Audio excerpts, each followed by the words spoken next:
Okay, so ఇప్పుడు మా presenter and మా డైరెక్టర్ అండ్ ఇవాల్టికి అర్జున్ రెడ్డి రిలీజ్ అయి 9 సంవత్సరాలు పూర్తి చేసుకుంది.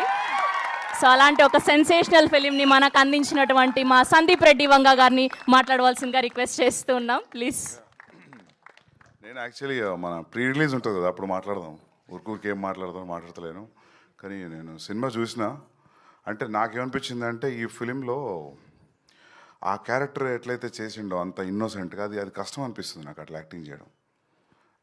అది చూస్తున్నప్పుడు అతని యాక్టింగ్, అమ్మాయి యాక్టింగ్, వీళ్ళ ఫ్రెండ్స్ యాక్టింగ్ అది సినిమాలా లేదు.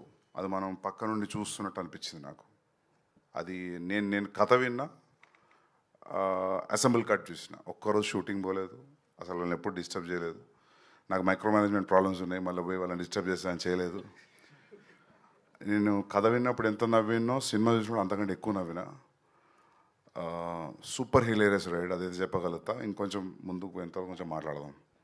యా, అండ్ ఫస్ట్ టైం మా భద్రకాళి ఫిలింకి క్లీన్ యూబై వస్తుంది. ఎప్పుడు ఏళ్ళు వచ్చేటి. సో ఎన్నిసార్లు ఫ్యామిలీతో రమ్మన్నా రాలేదు, ఈసారి అయితే రండి. థియేటర్ బయట ఎవడు ఆపడం మిమ్మల్ని. సో యా, మ్యూజిక్ బాగుంది అండ్ టైం అసలు తెలియట్లేదు.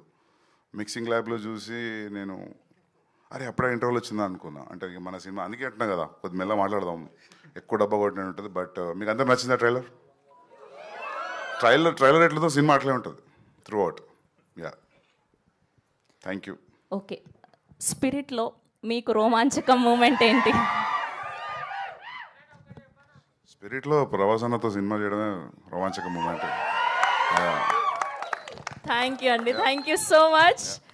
Okay, so we have a Q&A session with media. Suman Prabhas గారిని, హీరోయిన్ని, అండ్ అలానే మా